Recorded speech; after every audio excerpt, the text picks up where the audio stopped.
Bonjour à tous. Dans cette vidéo, on va voir comment sauvegarder entièrement votre Mac.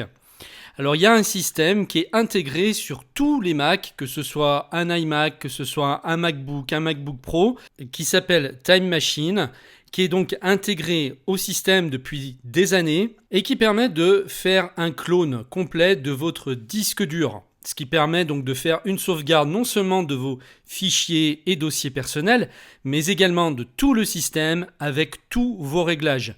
Sur Windows par exemple, vous n'avez pas d'équivalent. Ici, vous n'avez pas besoin d'acheter un logiciel de sauvegarde parce que Time Machine est vraiment complètement fait et adapté pour les Macs. On va donc regarder ensemble comment activer cette fonction.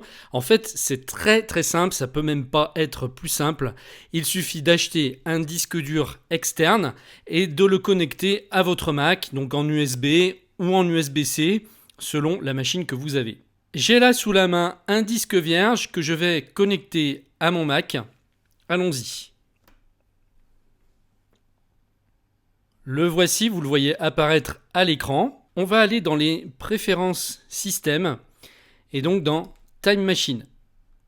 On va ici cliquer sur choisir un disque. Alors moi j'avais déjà fait une sauvegarde sur un autre disque dur. Là je vais le changer, je vais prendre donc ce fameux T7 et je vais cliquer sur utiliser ce disque. Et là on me demande si je veux arrêter d'utiliser l'ancienne sauvegarde et le remplacer par celui-ci ou alors utiliser les deux. Donc si vous avez un seul disque dur, la question ne se posera pas. Mais le jour où vous achetez un second disque dur pour je ne sais quelle raison, vous faites une seconde sauvegarde ou simplement vous voulez monter en capacité de stockage parce que l'ancien disque n'a plus suffisamment d'espace, eh bien vous aurez ce choix-là. Alors moi je vais utiliser les deux. Je ne vais pas remplacer, je vais vraiment utiliser les deux. Ici, on vous demande, voulez-vous effacer le volume T7 pour que Time Machine puisse l'utiliser? L'effacement détruira toutes les informations sur T7. Cette opération est irréversible. Ce volume doit être effacé car son système de fichiers n'est pas compatible. Donc là, on vous explique en fait qu'il va le formater parce que là, il a besoin d'un format spécifique de fichier qui soit compatible avec Time Machine. Donc ce qui est bien, c'est qu'on est guidé totalement. Vous voyez, il n'y a pas plus simple. Donc là, je vais cliquer sur effacer. De toute façon, c'est un disque vierge. Et logiquement, si vous achetez un nouveau disque dur, il n'y a pas de fichier dessus. Donc vous laissez faire.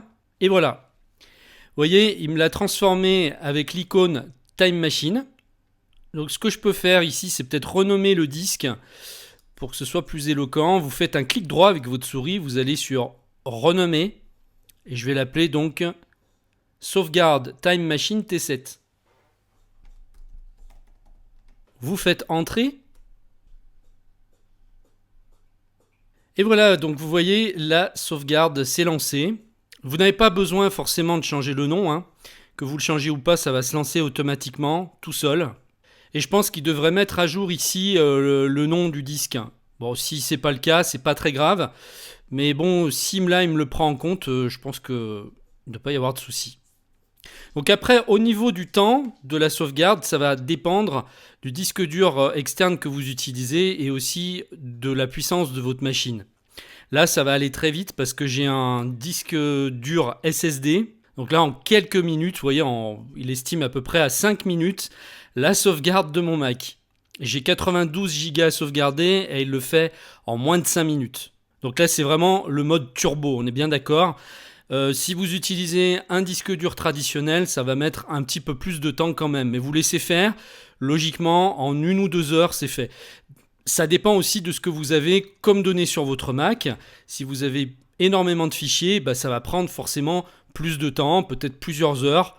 Dans tous les cas, vous laissez faire, vous ne vous en occupez pas et surtout vous ne faites rien, vous n'éteignez pas votre machine, vous ne débranchez pas votre disque dur tant que la sauvegarde n'est pas terminée. Maintenant, ce qu'on peut faire, c'est afficher Time Machine dans la barre des menus. Ça va apparaître en haut là. Comme ça permet, regardez, je coche, voilà, elle est apparue ici. Comme ça permet maintenant de fermer cette fenêtre et d'avoir, en cliquant, en faisant un clic gauche avec la souris, d'avoir donc les informations de votre sauvegarde. Vous voyez, on voit ici que ça avance. Et donc à partir de cette icône, je peux regarder où en est ma sauvegarde. Ça va aussi vous indiquer quand la dernière sauvegarde a été effectuée. Et vous pouvez également ignorer cette sauvegarde si vous voulez l'avorter ou entrer dans Time Machine directement, voilà, à partir d'ici. Mais ça, on le verra dans une autre vidéo. Je vous montrerai comment restaurer vos fichiers. Pour l'instant, on annule.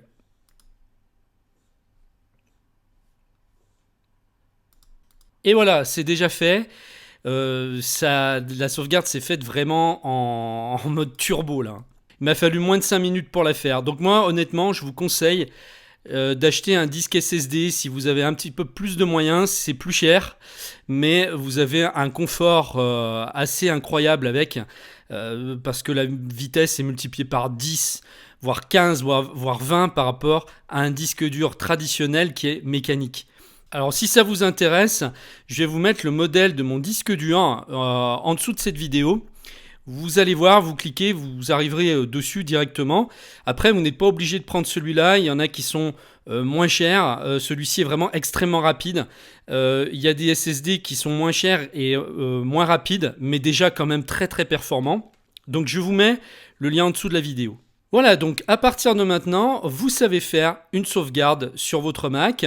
Vous êtes tranquille, puisque là, eh bien, ça y est, votre Mac est cloné complètement. Et si jamais votre disque dur venait à subir un crash pour diverses raisons, ou s'il y avait une panne, eh bien, vos fichiers seraient sauvegardés entièrement avec votre système et ses réglages sur ce disque dur externe, et à tout moment vous pourriez faire revenir ces fichiers, reconstituer entièrement votre Mac à partir de là. Comme ça, si un jour vous avez un souci, que vous allez dans un Apple Store parce que vous avez besoin d'un dépannage, l'Apple Store pourra rien faire, bien évidemment, si vous avez perdu tous vos fichiers et que vous n'avez pas de sauvegarde. Mais si vous venez avec votre disque, donc l'Apple Store pourra faire les manipulations si vous n'y arrivez pas pour faire revenir votre Mac. Mais enfin, je vais faire une seconde vidéo justement pour que vous soyez autonome et que vous n'ayez pas besoin d'aller dans un Apple Store au cas où un problème arriverait et que vous ayez besoin de faire revenir tous vos fichiers. Avant de terminer, je voulais apporter quelques précisions. Je viens de tester les sauvegardes en simultané avec 2 disques durs externes et ça fonctionne impeccablement. Il faut savoir que cette fonction est nouvelle depuis Big Sur. Avant, ce n'était pas possible sur les anciens systèmes. Là, il gère vraiment plusieurs sauvegardes Time Machine à la fois. Donc vous voyez, j'ai mes 2 icônes, mon premier disque T7 qu'on a vu tout à l'heure, et là je viens de rebrancher ma première sauvegarde sur un autre disque dur, et donc il les gère toutes les 2. Alors comment ça se passe ?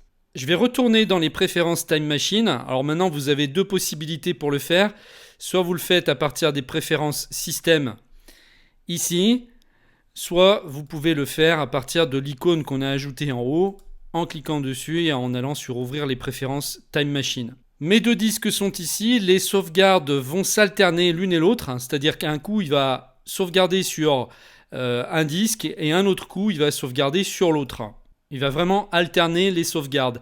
Donc à vous de voir si vous voulez avoir plus de sécurité et avoir une double sauvegarde en local, ça peut être vraiment très intéressant. Moi je pense que je vais rester comme ça. Alors pour le changement du nom dont je vous parlais tout à l'heure, il semble qu'ils ne le prennent pas en compte. C'est-à-dire que j'avais changé le nom de l'icône ici, et là il ne me l'a pas changé, mais c'est pas grave parce que la sauvegarde se fait quand même. Il faut juste vous rappeler que T7, c'est la même chose que l'icône qui est ici. Pour enlever un disque dur de sauvegarde, si vous, par exemple vous partez et que vous avez besoin de débrancher vos disques durs externes, ne les débranchez pas comme ça. Il faut bien que vous les éjectiez. Alors ici, vous mettez sur le disque que vous voulez enlever d'abord. Vous faites un clic droit avec votre souris et vous faites éjecter sauvegarde ici.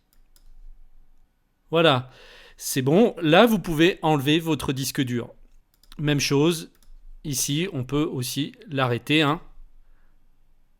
Donc là, si vous n'avez plus vos icônes, ça veut dire que les sauvegardes ne s'effectuent plus à partir de ce moment-là. On est bien d'accord. Là, vous pouvez maintenant débrancher vos disques en toute sécurité. Quand vous les rebrancherez, les icônes réapparaîtront automatiquement. Voilà, donc cette fois j'ai terminé. J'espère que cette vidéo vous sera utile pour sécuriser donc toutes vos données. Je vous remercie de m'avoir suivi et je vous dis à très bientôt dans une prochaine vidéo. Au revoir. Cette vidéo est extraite d'une formation complète sur macOS. C'est une formation qui s'adresse à tous ceux qui veulent maîtriser leur Mac. Donc si vous êtes débutant, eh bien elle vous est particulièrement destinée et vous fera gagner un temps fou. Le but, c'est que vous soyez opérationnel avec votre Mac sans avoir à chercher et galérer pendant des heures, voire des jours entiers. Pour y accéder, il vous suffit de cliquer sur le lien qui apparaît maintenant sur la vidéo ou juste en dessous dans la description. À tout de suite!